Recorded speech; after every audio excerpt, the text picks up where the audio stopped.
Abra então aí, por favor, Evangelho de Mateus, capítulo 6. Nós vamos de passinho em passinho, então hoje vai ser só um pequeno pedaço, o comecinho dessa oração do Pai Nosso. Então, como é uma sequência, eu sugiro sim que vocês estejam prontos, preparados, desejosos, tá?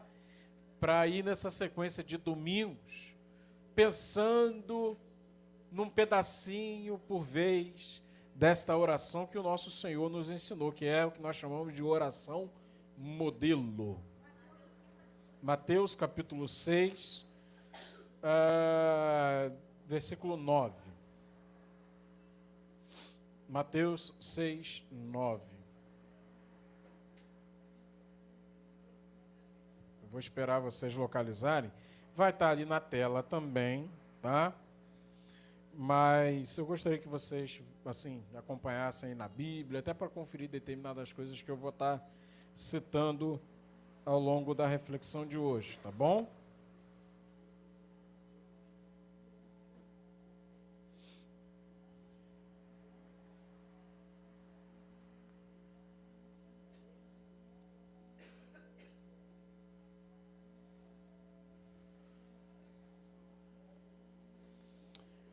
Mateus 6, versículo 9. Nós vamos ler até a parte que está escrita em céus, tá bom? O texto está assim, ó. Vocês orem assim, como? Pai nosso que estás nos céus. Repete só esse comecinho da oração. Agora feche os seus olhos que você vai orar e agradecer pela palavra. Amém? Feche seus olhos, se você quiser curve também a sua cabeça, agradece a Ele. Pai eterno, louvamos o Teu santo nome e reconhecemos a Tua graça, porque o Senhor nos trouxe até este local e nos deu liberdade de culto. A gente pode se reunir, a gente pode ler a palavra, a gente pode orar, a gente pode cantar, e nós reconhecemos, ó Deus, que o homem pouca participação teve nesse processo. Não são os governos, não são as conjunturas políticas, mas antes de tudo isso é fruto da sua soberania. Nós reconhecemos que o Senhor é dono de todas as coisas, é Senhor. Por isso, ó Deus, nós agradecemos a Ti e pedimos que o Senhor nos traga temor diante desse momento e que o Teu Santo Espírito nos impulsione, nos leve, nos conduza, nos carregue nesse momento de reflexão e que sejamos impactados pela Tua palavra, em nome do Pai, do Filho e do Espírito Santo. Amém. Amém. Abençoados. Assim, eu acho que vocês podem concordar comigo, quem estiver acompanhando a transmissão talvez também possa concordar, que tem trechos na Bíblia que a gente lê, mas se a gente voltar e ler com calma, pedacinho por pedacinho, a gente começa a ter um entendimento mais claro do que o texto realmente quer dizer e também mais profunda. E profundidade não tem nada a ver com complexidade. A Bíblia tem partes que são complexas? Tem. Tá? Tem. Mas, na maioria das vezes, a nossa forma de ler a Bíblia é um tanto assim, se me permitem dizer, negligente. Quem nunca fez, até por uma questão de hábito, faz parte da nossa cultura, fez da Bíblia quase que um horóscopo. Quem ainda usa horóscopo no século XXI? Tem muita gente. Se você der uma olhada na quantidade de perfis no Instagram dedicados a essa parte, né, de consultar os astros, a conjuntura, o alinhamento dos astros, tem muito. Tem muito. E talvez seja a parte nos jornais, se é que ainda tem gente que compra e lê jornal, que as pessoas mais estejam atentas. Quem nunca ouviu falar daquela piada, né? Eu não acredito em bruxas não, mas que elas existem, existem. Já ouviu falar dessa piada? Eu tenho um colega de trabalho, um tempo atrás a gente estava conversando a respeito dessas coisas assim, porque ele falou a respeito de signos. E ele perguntou a minha opinião. Primeiro perguntou se eu sabia qual signo, o meu. E aí eu falei, olha, eu me lembro que quando criança, alguém disse para mim que eu era do signo de touro. E aí ele começou a falar das coisas que ele entendia e tal, e aí eu cheguei e falei assim, eu tenho que ter muita fé para acreditar que a minha vida pode ser regida por essas coisas. Eu sou muito ateu para isso aí, entendeu? Eu não tenho capacidade de crer no alinhamento dos astros, como se isso de alguma forma pudesse mudar a minha vida, tá bom? Que as constelações pudessem mudar. A única coisa assim em relação às constelações que eu acho assim, muito interessante é numa obra de ficção, que eu estou muito velho para isso, que é o anime Os Cavaleiros do Zodíaco, tá bom? Aí eu curto, aí eu acho legal, entendeu? Lá vai o Pégaso, né? Lá vai o, como é que é, o touro e por aí vai, entendeu? Mas, infelizmente, tem muita gente que utiliza o texto bíblico como horóscopo. Acorda de manhã cedo assim, os olhos ainda meio remelento e fechadinho, aí abre a Bíblia, tá? Pelo menos está abrindo a Bíblia, né? Porque tem uns que nem abrem. Mas aí abrem a Bíblia, e aí bota o dedo assim, deixa eu ver o que Deus quer falar comigo neste dia. E uma hora pode dar ruim. Se ele estiver, por exemplo, passando por uma crise de depressão, e abre de repente e o texto bíblico está lá, e foi Judas e se matou. E aí? Vocês estão entendendo? Vai dar ruim, não vai, gente? Né? Não vai dar ruim? Nós precisamos ser mais atenciosos no jeito que a gente trata o texto bíblico, tá? Para entender de fato o que o texto bíblico quer nos dizer. Porque algumas coisas, inclusive, já fazem parte da nossa cultura. Alguns textos bíblicos, como, por exemplo, a oração do Pai Nosso. Recentemente nós tivemos um momento de oração lá no meu local de trabalho, eu pude contar a experiência para vocês, e então a gente tem ali pessoas de várias linhas religiosas, né, de matrizes religiosas. Então nós temos lá evangélicos, protestantes, católicos, nós temos lá também aqueles que são espíritas, e também temos aqueles que são das religiões de matriz africana, né, Ubanda, Candomblé, nós temos lá pessoas assim que o grupo é bem diverso lá no Correio. Temos ateus também, embora lá no meu local de trabalho agora não tenha mais ateus, mas tínhamos também. Mas aí o que acontece? Naquele momento de oração que eu estava ali conduzindo, eu fiz uma oração mais espontânea, como a gente tem normalmente o hábito de fazer quando nós estamos reunidos, né? Entendendo que a oração é o quê? Conversa com Deus, certo? Mas para deixar todo mundo assim interagindo naquele momento, para o pessoal não ficar só ouvindo, eu encerrei a oração citando o Pai Nosso, aí todo mundo citou junto. Porque já faz parte da nossa cultura. Quem não conhece o Pai Nosso? A gente poderia, de repente, recitá-lo agora inteirinho aqui, tá? Pode dar aquela confusãozinha, né? Naquela parte de perdoa as nossas dívidas e nossas ofensas, né? De vez em quando dá essas confusões, né? A gente nunca sabe. A gente fica confuso por qual versão utilizar. A oração do Pai Nosso, embora esteja na nossa cultura, precisa ser trazida à lembrança e à reflexão constantemente. Porque, de certa forma, nesse contexto aqui do Evangelho de Mateus que ela está, é como se ela fosse um resumo de todo o sermão da montanha, o sermão sobre o monte. Mateus 5, a partir do versículo 1, nós temos ali talvez o maior sermão de Jesus. É o sermão do monte. Ele começa com as bem-aventuranças, certo? Começa lá, bem-aventurado os pobres de espírito, porque deles é o reino dos céus. Em Lucas vai dizer o reino de Deus, tá bom? Curiosamente, eu acabei de falar do Evangelho de Lucas, a forma como o sermão do monte é diferente, né? Também temos a oração do Pai Nosso no Evangelho de Lucas, tá? No capítulo 11, se eu não me engano, só que ele está citado num contexto diferente. Em Lucas, Jesus está indo para um lugar orar, e aí os discípulos estão vendo Jesus orar, e falam assim, puxa, ele ora diferente, né? E aí chega e diz assim, Senhor, ensina-nos a orar. E aí Jesus começa a ensinar a oração modelo. No Evangelho de Mateus, que é a versão que eu quis aproveitar para a gente pensar hoje, tá bom? Está inserido no quê? Jesus faz uma denúncia a respeito da forma estranha, calculista, religiosa que as pessoas têm de orar. Como se a oração fosse uma ferramenta para a obtenção de um benefício. E aí, recentemente, e algumas vezes talvez, eu já pude pensar com vocês aqui, fazendo uma comparação da oração como uma lista de compras ou com uma carta de amor. Como é que tem sido as nossas orações? É uma lista de compras ou uma carta de amor?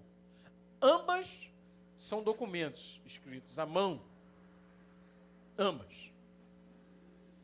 Ambas têm uma finalidade, mas a característica é totalmente diferente. E elas vão cumprir com um propósito totalmente diferente. Como é que é a sua oração? Hoje, quando você acordou, domingo de manhã, agradecendo a Deus, fez a sua oração. A sua oração estava mais parecida com o quê? Com uma listinha de compras ou com uma carta de amor? Vale a pena pensar a respeito disso, tá bom? Por quê? Presta bastante atenção no que eu quero dizer para vocês. Oração, acima de tudo, é um ato de aproximação em relação a Deus e de um reconhecimento da nossa própria natureza. Por quê? Só quem tem uma vida de oração, ou melhor, vou inverter essa sequência. Só quem reconhece a sua finitude, a sua dependência de Deus, leva uma vida de oração. Só quem reconhece que Deus é desejável, vive uma vida de oração. Porque se a oração é um ato de aproximação de Deus, nós só buscamos nos aproximar de Deus, tá? Porque vemos que Ele é desejável. Entendendo o seguinte, né? Você pode querer se aproximar de Deus em busca de um benefício. E aí eu digo para você, se você procura se apegar a Deus, porque você quer um benefício, você nunca vai se aproximar de fato de Deus. Você vai ter uma visão muito distorcida a respeito de Deus. Você vai ver Deus como um juiz. Você vai ver Deus da mesma forma que a gente vê aí o Silvio Santos. Quem daqui dos presentes já escreveu cartinha aí pro baú da felicidade? Nunca escreveram? Meu Deus, que povo bem resolvido. O único pecador aqui então é o pastor Jacques, é isso mesmo? Do caminhão da Colinos, nunca escreveram? Meu Deus. Nem do Faustão, o caminhão do Faustão? Meu Deus do céu, que coisa. Escrever carta para o Caldeirão do Hulk, né? Lata Velha, né? Para de repente participar. Gente, eu não vou escrever cartinha para o Lata Velha, não, mas vamos orar pelo carro do pastor Jackson, amém? Tá aí a serviço da igreja e o tadinho tá sofrendo, tá aguentando não, amém? Vamos orar.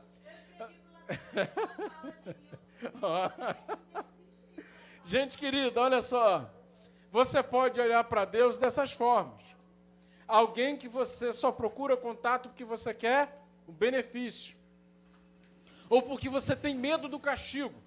Deixa eu dizer uma coisa para vocês. Se você se apega a Deus no interesse de ir para o céu, você entrou na parada errada. Se você quer buscar a Deus com medo de ir para o inferno, o caminho também não é bom. A gente não tem que se apegar com Deus para ir para o céu. E nem se apegar com Deus para não ir para o inferno. A gente tem que se apegar com Deus, porque em Deus nós encontramos satisfação e porque Ele é desejável.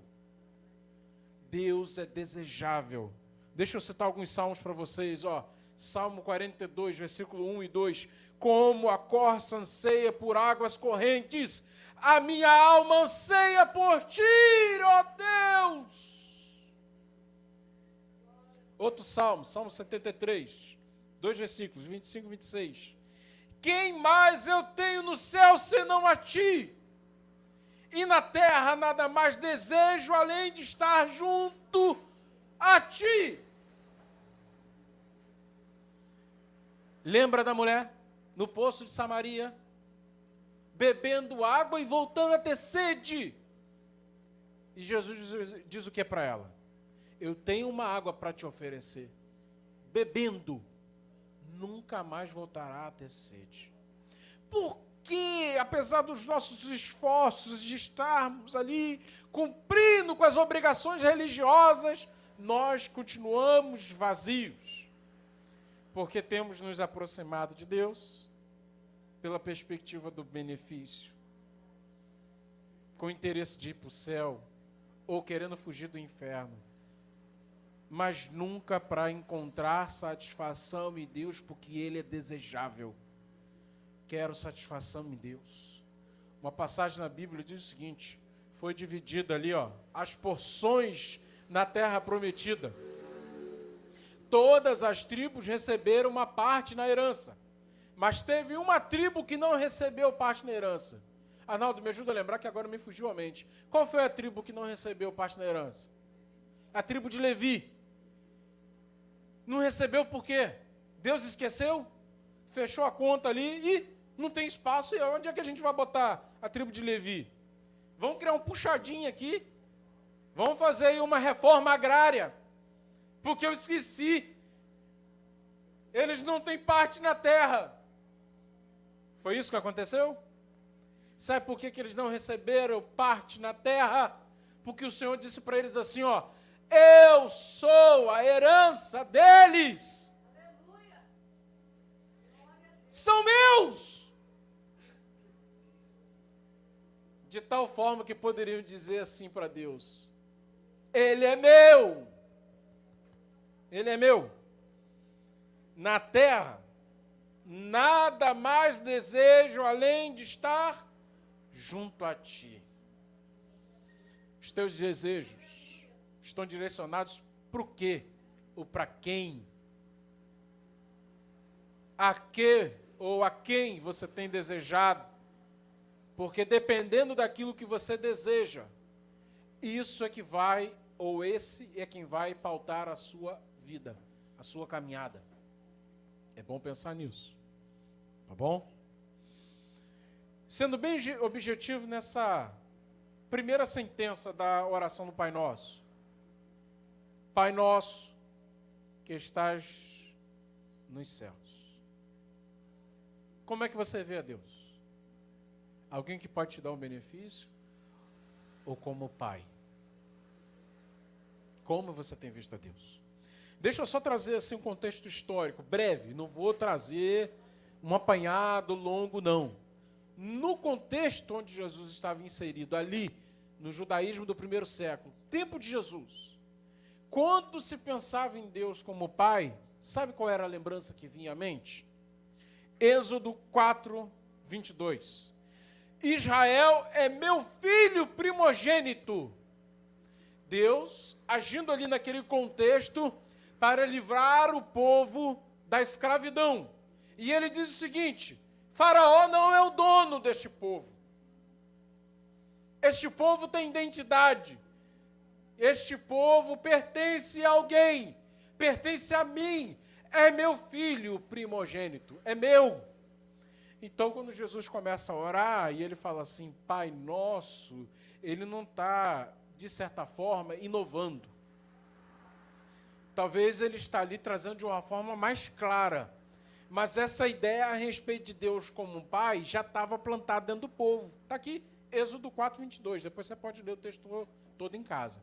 Bom?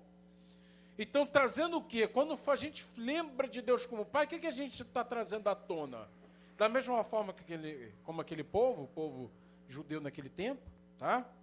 Eles estavam trazendo à tona essa ideia de que nós pertencemos a alguém. A quem você pertence? A quem você tem dado a direção da sua vida? Todos nós temos um negócio chamado senso de pertencimento, que é o desejo de fazer parte. Todos nós temos. Onde é que você está colocando o teu senso de pertencimento? Você pode colocar, de repente, num projeto profissional. E aí você tem equipe de trabalho, você está ali junto. E você se sente parte daquele projeto, parte daquele povo. Isso, no final do dia, responde aos seus dilemas? De repente você pode estar alimentando ou suprindo essa carência de pertencer à família. E é ótimo, fazer parte da família é ótimo. Mas quando chega no final do dia, no que isso impacta? Nos seus dilemas mais profundos. De repente, você está suprindo essa carência de pertencer a uma torcida organizada de um time de futebol. No final do dia, que respostas que isso traz para as perguntas mais profundas que estão dentro de você? Agora para pensar. Se você olha para Deus e tem Deus como Pai, diz o seguinte: eu pertenço a Ele. Ele disse assim, ó, Ele é meu filho, Ele é minha filha, Ele pertence a mim. Quais são as respostas que isso traz para você? No que isso muda a tua vida? Curiosamente, quando Jesus disse assim, ó, Pai, Ele logo utiliza em seguida um pronome possessivo. Está no singular ou está no plural? Nosso é plural ou singular? É plural ou singular? Plural. A fé nesse Deus, que é um Pai, não é uma fé individual, não é uma jornada individual, mas é uma caminhada comunitária. Por uma questão de coerência. Deus, quando fez o homem à sua imagem e semelhança, inseriu ali dentro dessa coisa misteriosa, profunda de ser imagem e semelhança de Deus, um forte, outro tema aqui, né? Termo um pouco mais complicadinho, mas a gente logo vai entender o que significa. Vetor comunitário. Porque Pai, Filho, Espírito Santo, se nós somos a imagem e semelhança de Deus, nós também pertencemos assim como um pertence ao outro. Quando você vem para a igreja, você vem para cumprir algo que Deus plantou na fundação do mundo dentro de você. Você foi criado, foi formado para pertencer a este povo. Porque Deus não é só seu Pai. Deus é nosso Pai. Amém? Tá? E esse Pai que é nosso, tá bom? Ele se revela como alguém acessível, mas, preste bastante atenção, transcendente. Porque esse Pai que é nosso, ele está onde? No céu. E o que isso comunica para a gente? Qual que é a mensagem? O que isso revela para nós quando a gente pensa, tá, Deus, Ele é o meu Pai. Ele não é alguém que eu quero buscar um benefício.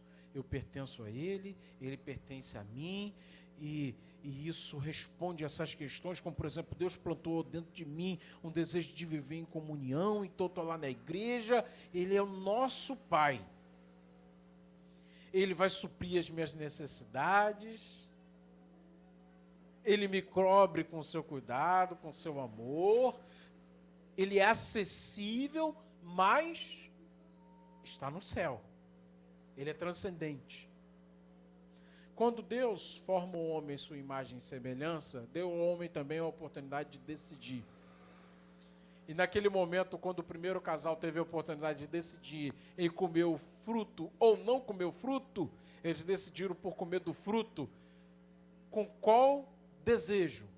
De se tornar igual a Deus. Sabe o que isso comunica? Sabe o que isso comunica? É um projeto de autonomia. Eu quero estar no controle. Eu não preciso de Deus. Se eu comer desse fruto e me tornar igual a Deus, eu consigo dar rumo na minha vida sozinho. Curiosamente, este homem que pela liberdade quis se tornar igual a Deus, se tornou escravo.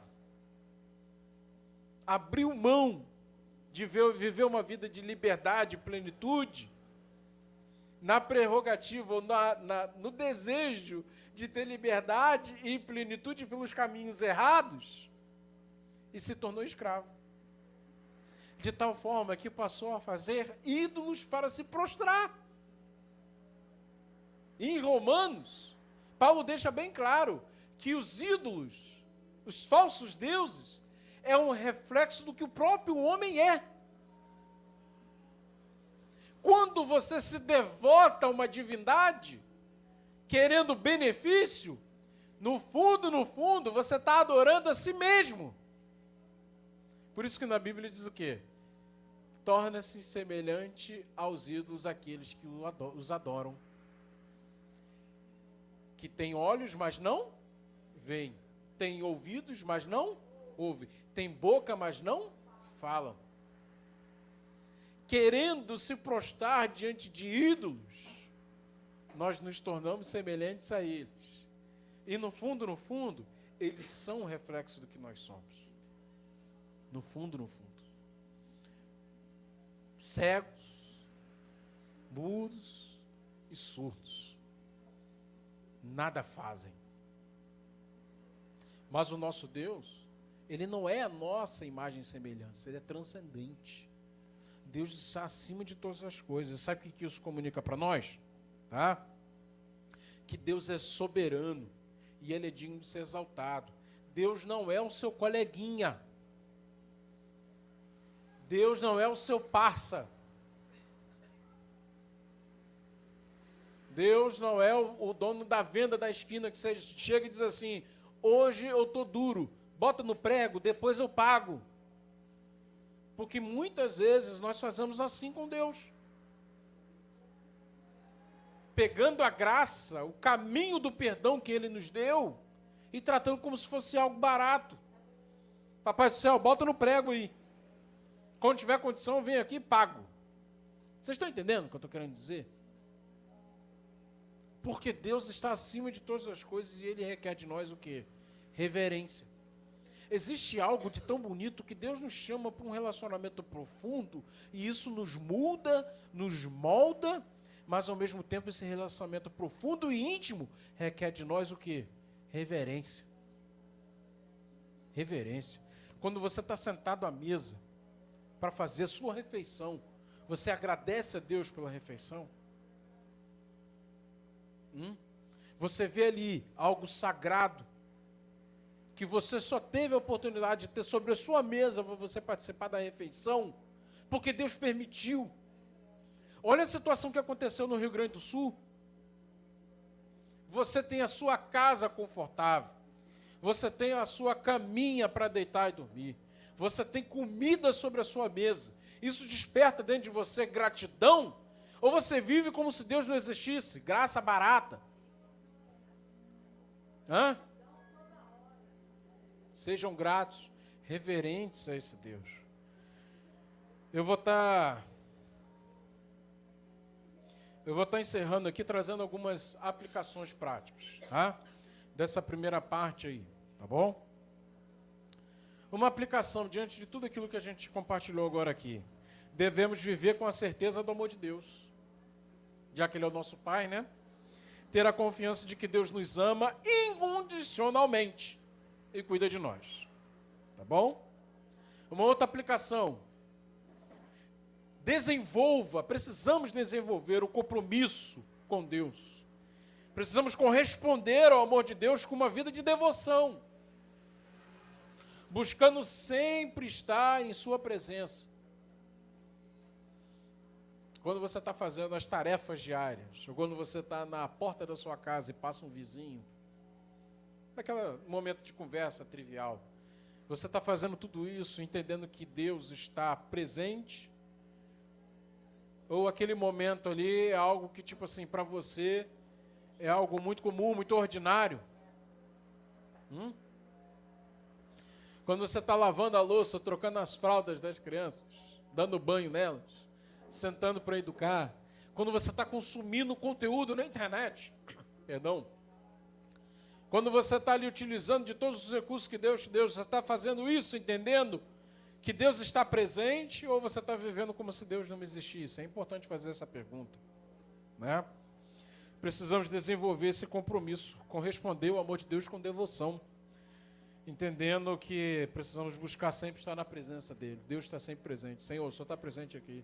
Quando estiver conversando com meu amigo, com meu vizinho, com meu parente, quando estiver aqui nas conversas aqui pelo WhatsApp, quando estiver aqui consumindo conteúdo na internet, Deus está presente. Precisamos também deixar que essas verdades transformem a nossa vida diária, tá? Para que isso venha moldar as nossas relações, as nossas atitudes, nossas ações, nossas prioridades, para que a gente viva realmente como filho de Deus.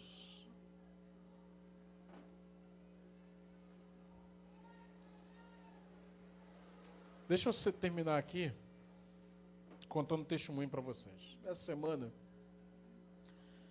eu costumo chamar de epifania, né? Eu tive um estalo, uma coisa assim. Eu comecei a lembrar de determinadas circunstâncias que aconteceram da minha vida e elas nem sempre foram tão claras assim para mim. Mas essa semana eu consegui compreender uma situação, um momento muito, muito difícil para mim que eu passei. Muito difícil mesmo. Vocês já ouviram algumas vezes aqui o meu testemunho, eu nunca pude dar assim, muitos detalhes do meu testemunho, né? Até para não perder assim, a atenção dos irmãos, eu procuro ser, nessa parte, contar testemunho o mais breve possível para não ser cansativo. Mas tem um detalhe específico quando eu conto o testemunho da minha vida para vocês, que eu nunca contei, eu vou contar agora. Tá? Houve um período da minha vida em que eu me afastei de Deus mesmo. Curiosamente, estando na igreja e atuando na igreja, eu estava afastado de Deus. Eu já contei algumas vezes para vocês que o único elo de ligação entre Deus e eu era a música. Então eu estava ali envolvido com as tarefas na igreja, era o primeiro a chegar e o último a sair. A chave da igreja ficava comigo. Eu abria a igreja, limpava a igreja, já falei até com o Neto, dava uns tapas na bateria, por isso que o Neto de vez em quando faz isso também. Olha o péssimo exemplo, Ana, que o Neto pegou. Aí faço aquela arrumação e tal, ficava tocando e tal, mas eu não tinha vida com Deus. Deus, para mim, não era esse pai que a gente leu e tentou aprender agora, o Espírito Santo ministrou aos nossos corações. Deus não era. Deus era alguém muito distante. Muito distante. Mas eu orava, tá? Eu orava, eu lia a Bíblia. Na igreja que eu fazia parte, tinha até uns mover. E eu estava lá no meio. Mas Deus era alguém muito distante. Eu precisava ter, de fato, um encontro pessoal com Deus. Porque, diferentemente das outras religiões, a fé em Cristo é, em sua essência, relacionamento. Deus é uma pessoa. A fé em Cristo não é um código de moral que a gente coloca em prática para merecer alguma coisa. A fé em Cristo é relacionamento. Deus é uma pessoa. E eu precisava entender isso. E naquele período, mesmo estando na igreja, eu me sentia distante de Deus. E eu tenho certeza que isso é uma coisa muito comum. Quantos e quantos de nós já não atravessou desertos assim? Você ouve falar de Deus, você entende determinadas coisas que a Bíblia fala a respeito de Deus, você participa das atividades, mas Deus está tão distante quanto, por exemplo, uma celebridade que você possa acompanhar numa rede social. E eu passei por uma crise de fé muito profunda nesse período. E eu, por não ter maturidade, não consegui encarar um determinado desafio que eu tive na comunidade de fé que estava inserido. Eu tive uma divergência muito forte com uma liderança da igreja, uma liderança forte da igreja. Tive uma divergência. E aí decidi, nunca mais eu volto aqui. E fiquei praticamente um período de 1 ano sem pôr os pés na igreja. Período de 1 ano. E jurava, nunca mais eu volto. Nunca mais eu volto. Curiosamente, eu ainda saía para fazer as minhas atividades apoiando o pastor Maurício no ministério evangelístico dele. E muitas vezes o mano chegou para mim, o pastor Maurício chegou para mim e perguntou assim, como é que está a tua vida com Deus? Eu falei assim, está assim, assim, assado. E aí ele foi e contou aquilo que ele aprendeu com o apóstolo, né? Que um dedo amputado é o principal prejudicado, não é a mão, não. A mão consegue se livrar sem o polegar. Agora, o polegar fora do corpo é morte, é apodrecimento, para nada serve. O pastor Maurício me falou isso, mais para frente eu fui entender que ele aprendeu isso aí com o apóstolo Eliseu. Né? E nesse período de 1 ano, diante de todo esse processo, teve um dia, que eu senti de fato Deus batendo na minha porta. Ei! Qual é? Vamos mudar isso aí? O Arnaldo sabe quem é, talvez poucos aqui saibam quem é. Tem um artista cristão chamado Kirk Franklin. Eu tenho um DVD dele lá em casa.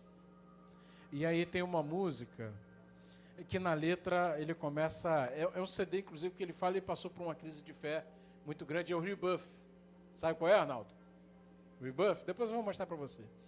E aí tem uma música que é uma música autobiográfica. Ele conta a história desse período que ele passou.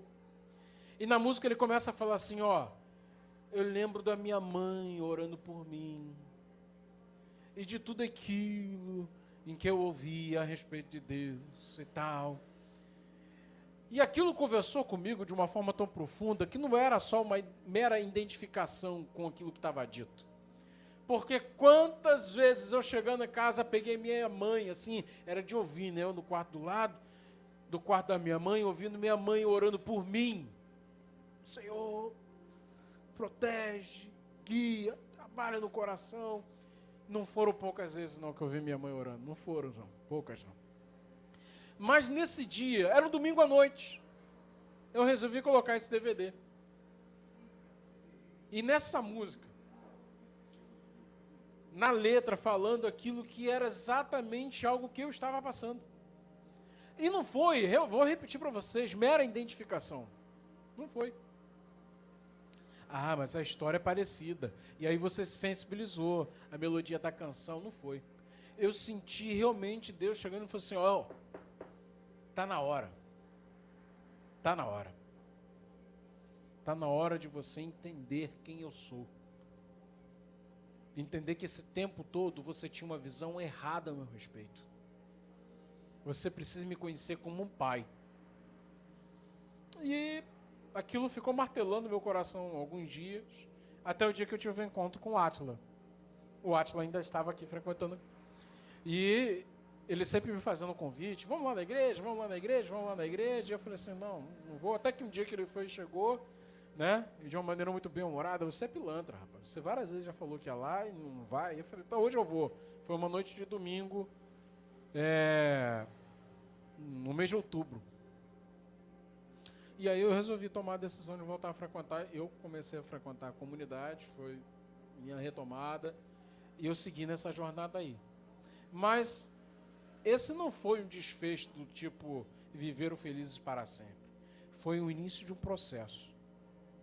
Porque Deus ainda precisava tratar comigo algumas questões que me impediam de realmente ter um relacionamento com Deus. Aí eu já contei para vocês aqui na experiência da cadeira, não foi?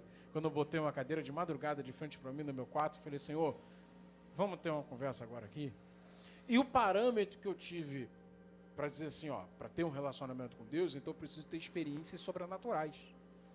Nessa noite da cadeira, quando eu sentado assim na beira da minha cama, botei uma cadeira de frente para mim e falei, Senhor, se o Senhor existe mesmo, se é real, eu quero que o Senhor sente agora comigo aqui, nós vamos ter uma conversa então. E eu vou botar tudo para fora e nós vamos resolver esses BO agora aqui.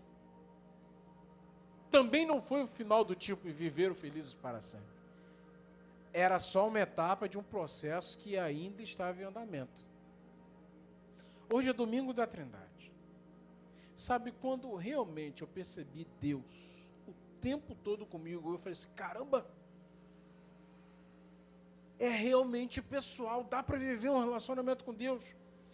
Quando eu sentado assim, meditando a respeito da doutrina da Trindade, Deus falou no meu coração isso que eu compartilhei agora há pouco na abertura desse momento da palavra. Não é matemática, é relacionamento. Você quer me conhecer? Você quer ter experiências comigo? Você quer de fato ver que caminhar comigo é ter relacionamento? Eu sou uma pessoa, vive em comunhão com os teus irmãos. Você vai me ver no rosto do seu irmão. Você vai me sentir no toque do teu irmão. Você vai sentir o meu abraço no abraço do teu irmão. Às vezes a gente espiritualiza e mistifica demais as coisas, e a Bíblia é clara demais. É lógico que Deus pode nos levar a momentos de sentir o sobrenatural movendo, e sentir o toque especial dele de uma forma miraculosa. Mas se a Bíblia mesmo diz assim, que nós demonstramos amor a Deus, quando o quê? Quando nós amamos o nosso irmão, o nosso próximo. Por que que a gente fica procurando chifre em cabeça de cavalo? Procurando pelo em ovo? É mais simples do que a gente imagina. Você quer ter realmente um relacionamento com Deus, de ser devoto a Deus?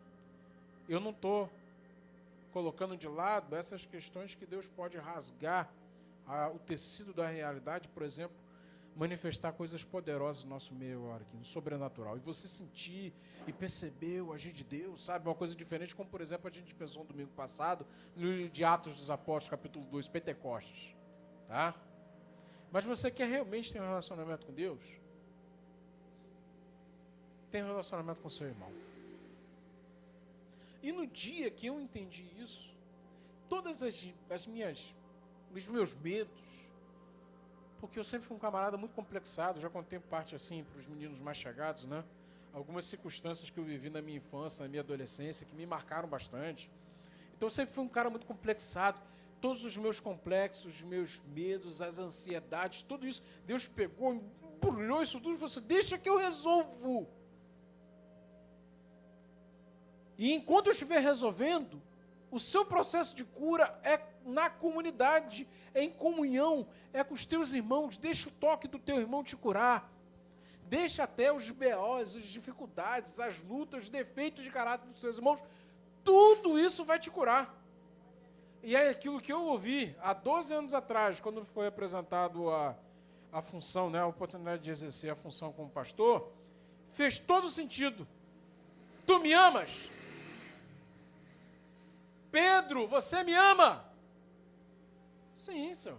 O Senhor sabe que eu te amo. Apacenta as minhas ovelhas. Você quer amar e ser amado por Deus? Ame e se permita ser amado por seu irmão. Mesmo no meio das tretas, que são comuns. É gente, carne e osso, tem defeito. Ninguém é perfeito. Todo mundo tem. Mas se permita até mesmo, pelo momento da divergência, da dificuldade de relacionamento, se permita ser conduzido a Deus nesse processo, onde cada vez que você procura se relacionar com seu irmão, você está indo num caminho de maior proximidade com Deus. Aí tudo fez sentido. Aí eu entendi por que Deus me trouxe para a comunidade, que é uma igreja que sempre falou bastante de comunhão, não é? Aí eu entendi tudo. Falei, puxa, Deus escreveu a coisa certinha. Porque comigo não foi um processo de conversão, né, miraculosa. Não foi. De repente, alguns daqui se converteram a Deus depois que se converteram a Jesus, depois de um processo, por exemplo, difícil, um filho doente, ou você doente, aí você viu Deus agindo, você, eu creio nesse Deus que faz milagres e tal, eu creio. De repente, alguns aqui foi, de fato, uma experiência sobrenatural. Estava em casa, de repente, Deus falou comigo, ei, vai, faz assim. Comigo não foi. Comigo não foi assim. O meu processo de conversão foi talvez o mais simples, trivial, sem ser espetacular, processo que qualquer pessoa pode viver. Eu tive acesso à palavra, eu li a palavra, eu criei na palavra, e Deus me ministrou através da palavra. Eu sou, pela misericórdia, pela graça de Deus, não por mérito, eu sou prova de que a palavra é viva e eficaz. Porque esse texto aqui, escrito há mais de 2000 anos, ainda liberta no nosso tempo. Eu li, Deus é amor, isso falou no meu coração. Eu li, Pedro, tu me amas? Apacenta as minhas ovelhas. Eu li, e isso me curou. Eu li, e isso me libertou. Só isso.